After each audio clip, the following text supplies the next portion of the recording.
Oh, Father Leke, good evening.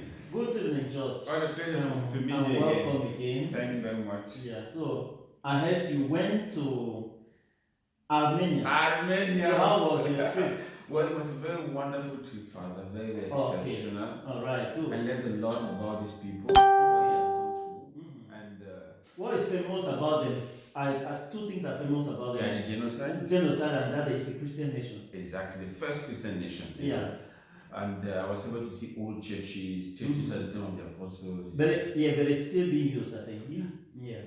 They're still very religious people. Yeah. And well, it was a nice trip. Good. Thank you for that question. All right. Dear viewers, we are back again to continue with our second part of the interview, which we began last week on Father's journey. Last week we began from his birth until his ordination. No, not until his ordination. Until his last posting. Yeah, last posting. Yes. So, exactly. And then when he was sent to Germany for mission as a kid. Exactly, you're right. So I'm going to continue from there, Father. Before we continue, I just want to make a summary. Father was born in Betois. He did his primary school there and later on moved to Bamenda. Primary school was in Bamenda. Okay, not even no not school. No school. Okay, One to 4 years. 4 years I started school in Bamenda. Okay, so in Bamenda, from there, Bishop Wogan, University in Cham, Major Seminary in Bambwe, under Mamfe, yes. Ordination.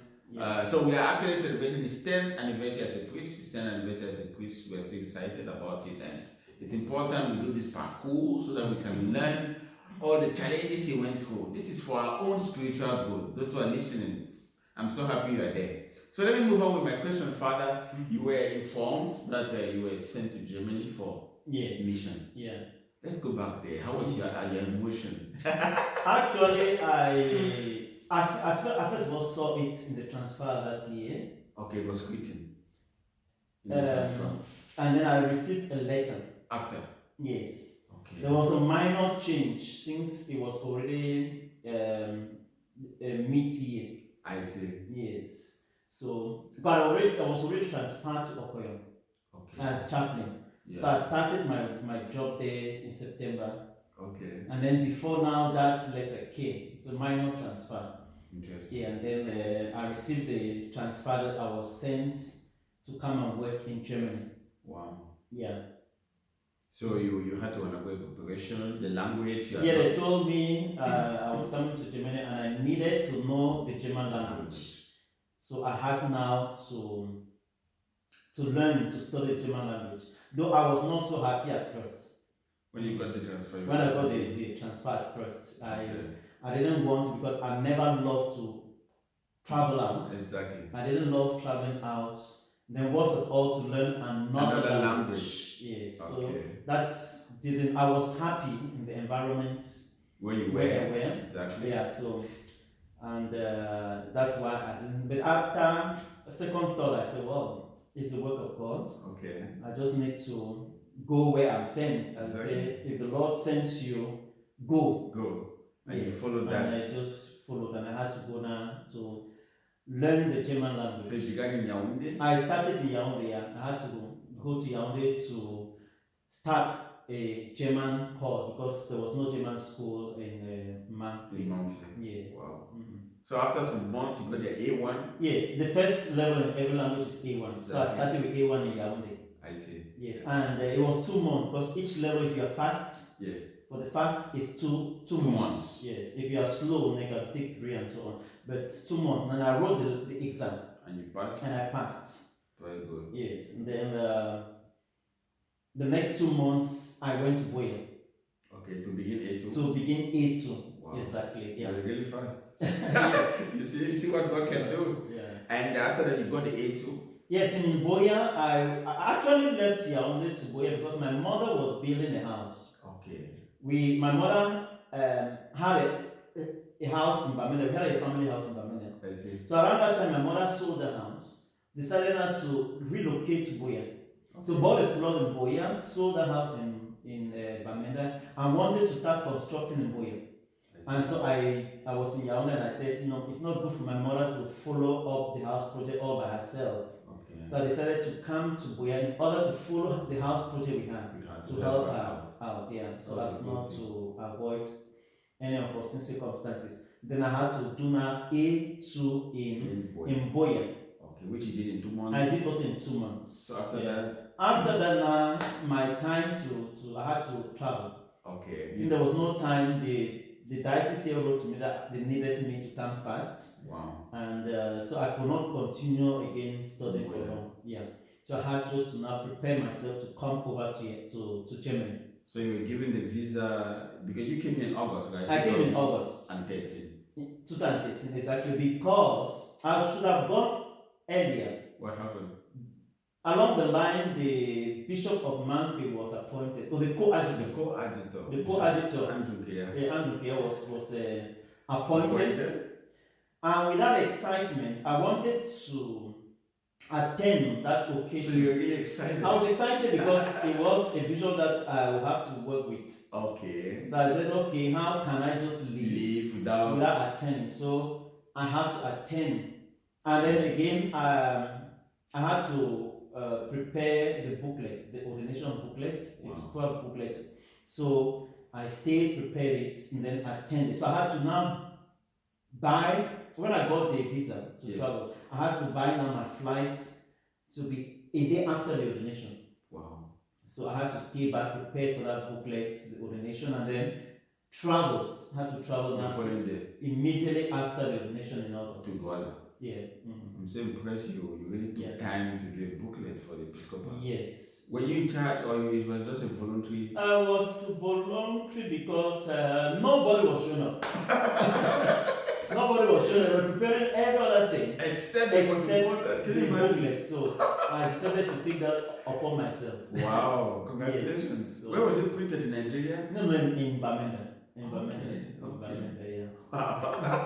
Congratulations for that. Yes. So you flew from Douala the following, you traveled after the Episcopal ordination. The next day I left Mamfe for Douala. Wow, straight? Yes. And from there you flew from there I flew to Germany. Tell me about the landing in was it Düsseldorf? It was Düsseldorf. How was it? Welcome. In Düsseldorf, coming. Okay. I left Douala. I landed in first of all Paris because it was Air France. Oh, you transited in Paris? Yeah, in Paris I transited, and there, all of us we missed our connecting flight. Oh my God! Because they did it in such a way that the connecting flight is just about a few minutes. Okay. And so before you leave now, in order to travel, to reach where you have to take a plane, the plane had left. So now we have to wait 3 hours. Oh my! For the next one. Okay. So and I'd given the time for arrival. To the parishioners here. So they went and they were waiting. So they waited 3 hours extra. Wow. So on coming, the delegation from the German community and the Cameroon community, they were waiting. They organized to welcome. I didn't have an idea. Oh my God. So when I arrived at the airport Düsseldorf, wonderful. I was so shocked with the number of people. There were so many. Wow. The Germans and the Cameroonian, because they were waiting. Okay. And I was really surprised. The welcome was extraordinary. Okay. As if they were waiting for a president. They had prepared a child with a bouquet of flowers. Wow. My God.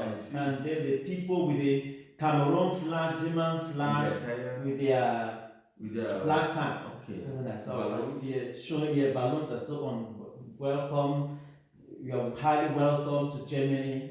It was really great. Express the joy they had. To receive me, exactly. I was really touched by that fact. Okay. Tell us about your flight. Was it a safe flight? Were there any experience? The flight was the very first time for me to enter. Tell us about it. Exactly. It was the very first time for me to enter a plane. So I was curious. I didn't know how it would look like. Or how I'm going to feel. Okay. So when I entered in Douala, I was frightened first of all by the takeoff. Okay. Yes, the takeoff and right up to a certain level in the air, it was like wow. It's always frightening. Frightening, yeah. Then at one point, a lot of turbulence up in the sky as I was frightened. Shaking. Yes, as if you fall. As I was to fall. But I was just courageous. I said, well, I'm there. Anything should happen. Exactly. It's all in God's hands. All in God's hands. Yeah, so at one point you will be safe flying without it. At one point, a lot of turbulence, August with its rain and cloudy weather and so on.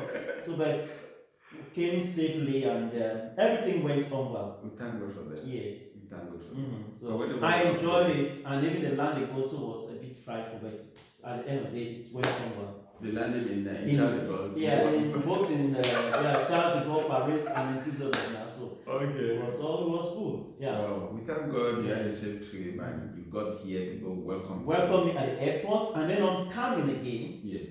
They prepared a mighty reception here. After. Yes, that's in when we arrived with food and drink. People sat there, ate. It was really wonderful. Wow. Yes, so the welcome was really extraordinary. Okay. Yeah. I'm happy to hear my surprise. To my delightful surprise. Yes. So after that, you came here, reception excellent. Yeah. You had to begin the work. I had to begin, obviously, immediately. Okay. The priest whom I was taking over from a German was just there for a week. Okay.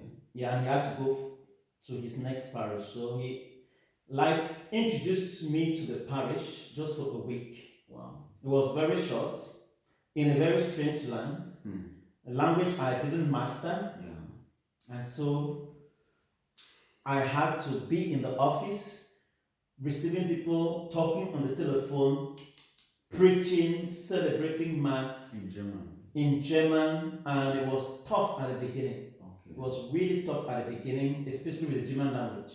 I can imagine. So when they call, I'll have to at times write, go and ask for translation from somebody who could speak English, come and reply, and it was not easy. Okay. But I had to, before coming there, I really search for a private teacher. Okay. So about 2 times a week, I had German lessons with him. But all the other days I had to do German studies, about 5 hours each day. Wow. In order, because I had no choice. Okay. I had to talk with the people, I had to talk in church, so it was not easy. But I had to put in that effort, and thank God it paid. After a very short time, they themselves started testifying that I have learned and mastered German in a very short time. So they were so happy with my progress. Because day after day I was progressing in the language. I'm so happy about that, because people, some of our viewers might think that you were just here for the Anglophone community. The father was in not only for the Anglophone, also for the German community. Exactly. So that was... when coming, I thought I was coming to be only with the Cameroon Anglophones, but to my surprise, I was for the parish. Despite the challenge, you fitted in so well. Exactly. So, Father, that was the first challenge. The very first challenge was language. Any other challenges, Father? Language, I came in August, the time when it was summer. So I didn't feel the challenge of weather the first few months because it was hot. Okay. Then the challenge of food. Their food was totally different, and it took me time to adapt. Okay. Yeah, and when I was invited in people's homes, I had to struggle to eat their food. Then what food did they offer you for? This German food, which I don't even know the name of some of them. So at times it was really strange, but just managed to eat a bit. Okay. Not refusing, but trying just to eat a bit. So that they don't feel disappointed. Yeah. Dear viewers, we are talking with Leke Ngolefac. He has been here for 8 good years in Germany on mission. He's a Cameroonian from Mamfe diocese, and we are happy to be with him. I'm just trying to connect you so that we don't lose track. So Father was here. First challenge was language, the food. Any other challenges, Father? Another challenge was the culture. Okay. The culture, because I didn't know the culture and mentality of the people, so I had to learn the culture and mentality. But the culture and mentality is totally different.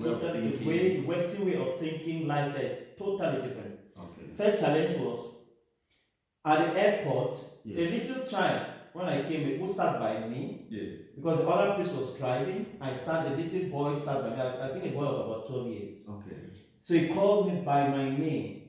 Wow. That was the first shock. What did he say, Constant? Constant, how are you? Then I was shocked because as a priest, back home you are addressed as father, and somebody will be afraid to even call you by name. Never. But here it's normal. They call you directly by your name, Constant. Okay. Yeah, so when it was, I was shocked. And then I said, well, I'm in a different place. Let me see how it goes. And then when I came, everybody was calling you Constant. And I discovered that it is normal. For the German community? For the German community, okay. exactly. So that's the mentality I'm talking about. And then culturally, summer, also I came during summer, the way of dressing, I was shocked, culture shocked by seeing almost 98% of the women with jeans. Okay. Women were always in jeans. So it was another cultural shock. Okay. Because back in Africa, you know, women wear women traditional wear. Where women female dresses. But here, almost everybody has jeans, trousers. Interesting. Then another culture shock was almost everybody was smoking.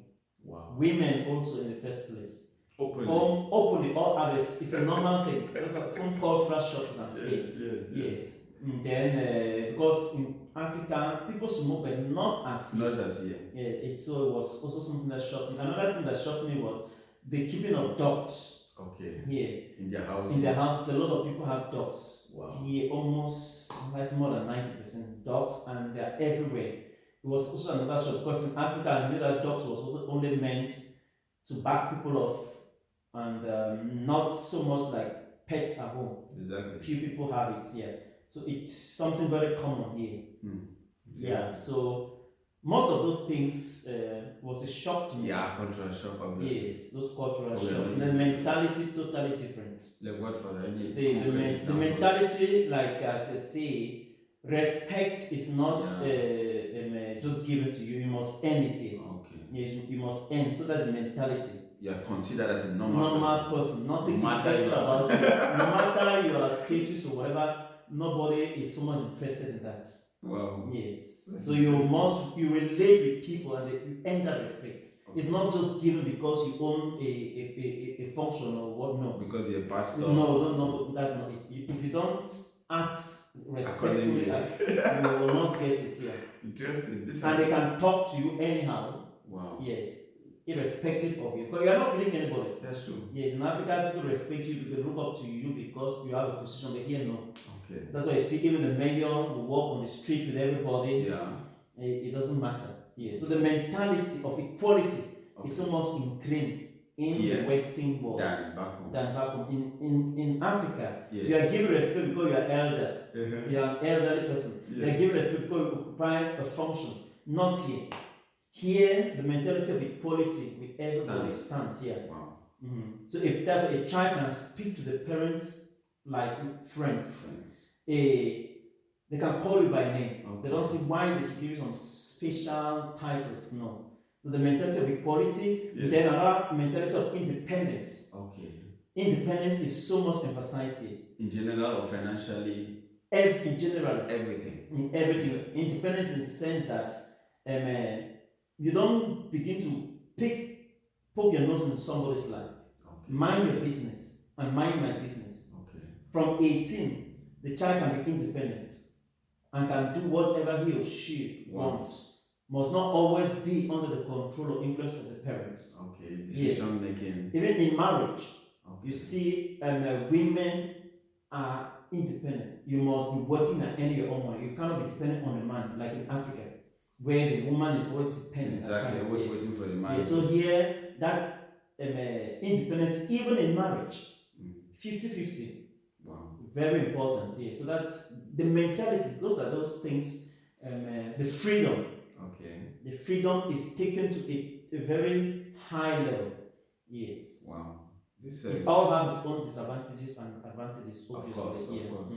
Wow. Thank you for outlining and elucidating this. So that they shock someone who is coming from Africa. Yes. Yes. They always shock. No matter who you are, when you come from Africa, you are shocked with these realities. So you adapt yourself. Okay, so that's the solution. That's the solution. You have to adapt. If not, then you land yourself into problems with them. Okay. If you have to function like I'm functioning with them, then you adapt to that mentality.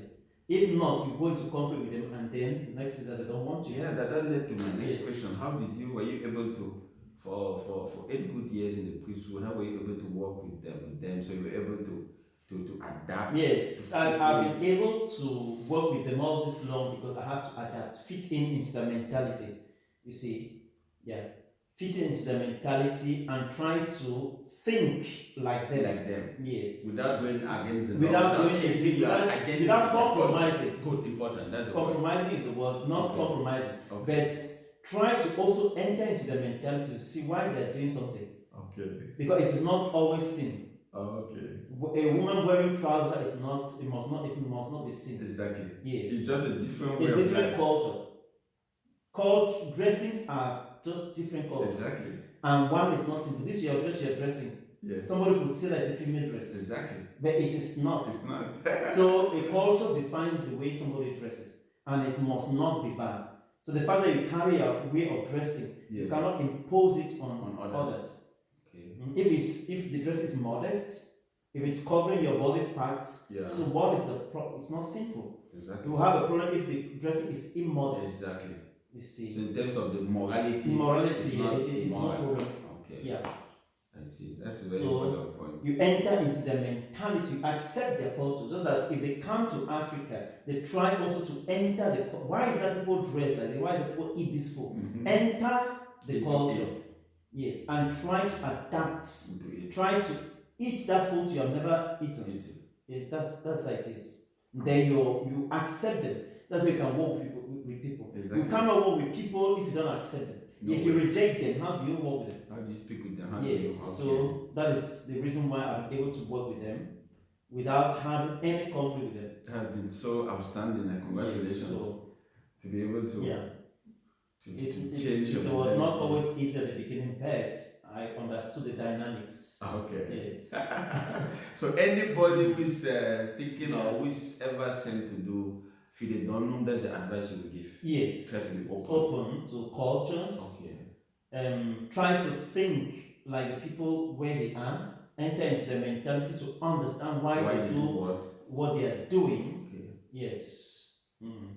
That's quite impressive. If not, you have so many problems. People have come and since they could not adapt, they had to go back or they had to send them back.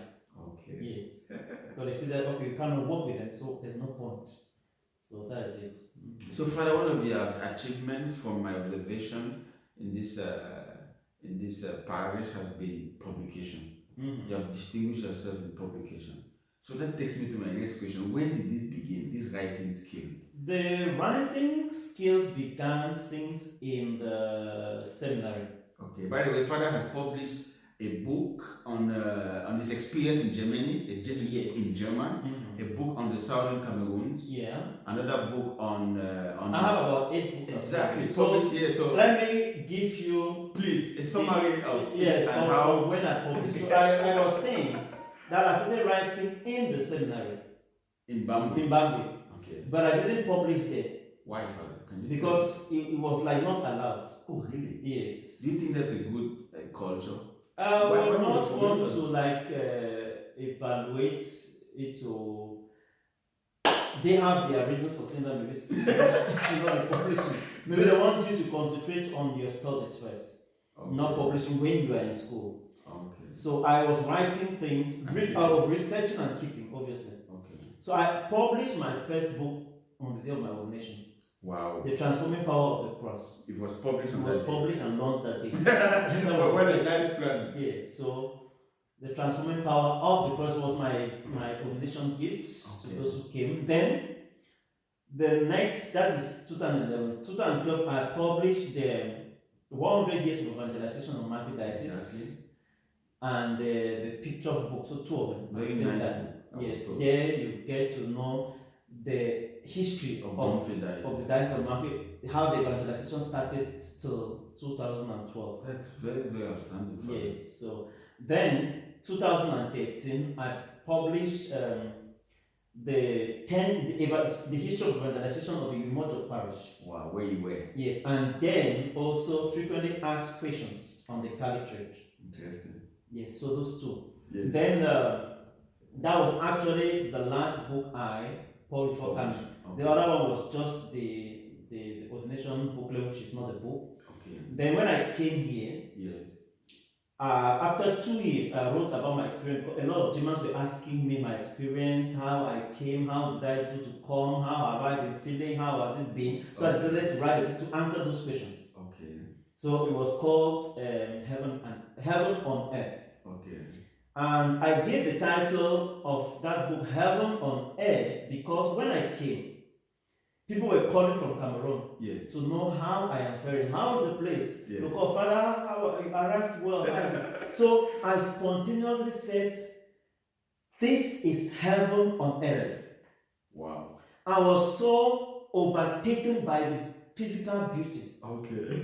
The nice houses, the nice streets, everything, the organization, the cleanliness. I've never seen something like that in my life. Okay. But when you leave Africa, the first time you arrived, yes, you are overwhelmed by the beauty, the orderliness of the whole place. The town planning, everything is ordered, clean.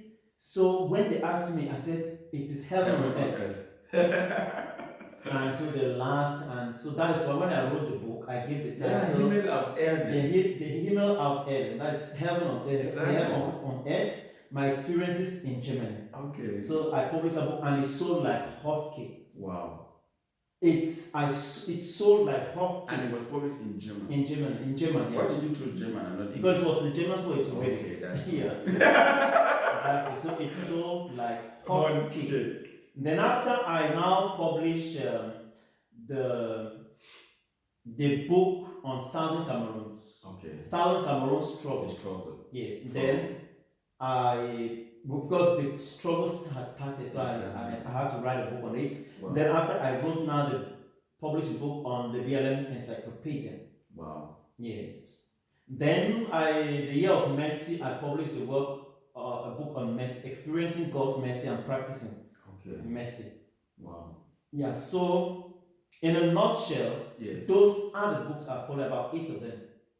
Congratulations. Yeah. Really. So that is it. You know, our viewers, some of us don't even know what it means to write a book. It's a very long process. Obviously. You need to, it begins in the mind. Then you start writing every day. Yes, it's not that easy thing to write. It's not easy at all. Congratulations for all this wonderful work. Thank you. How you found out the time to do this and your discipline is highly appreciated.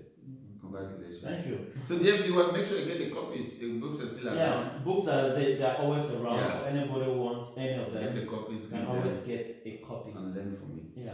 Good, Father. So apart from your books, there was you introduced something which Germans are not used to: charismatic renewal. Yes. When I came, like wherever I go, yes, I try to to light the flames of the charismatic renewal if it's not there. Okay. Yes. So when I came, also immediately I began the charismatic renewal. Okay. Among the Cameroonians, because the Germans don't like it. Okay, they're not used to it. They're not used to it here and in most of Germany, so it's strange in their culture. Okay. It's not. It has not been accepted widely here. I see. So I started with the Cameroonians were there. We meet every week for prayer meetings, Bible studies, and so on. That's interesting. Then later on, I connected with the other German groups. Yeah. Because there are other charismatic groups in the diocese. So I connected with them. I found out and I connected with them. And so we started working together. I see. So I'm presently a member of the diocesan charismatic team appointed by the bishop of the diocese. Of Essen. Of Essen. Okay. Those are all, we have 5 of us. That's the leader. Call it the diocesan service team. I'm a member. And the only African priest. The only African priest. Among them. Yeah, and the only priest among them. The rest are lay people. Okay. The president even is a lay person. Interesting. Yes. Wow. So with this so we have prayer sessions together, we organize diocesan prayer sessions, we organize Pentecost together, we organize different spiritual activities together. So some Germans have started getting used to You have some German groups, but I'm saying that it's not widely accepted. I mean that it's accepted by very few people, not up to 1%. I remember we went together to one session there. Yeah, exactly. One session exactly. This is our mission station. I was impressed to see some people who are really. Those are the few, as I say, who are there, not many. But you have in the diocese of Essen, you have 7 groups. Wow. Only 7.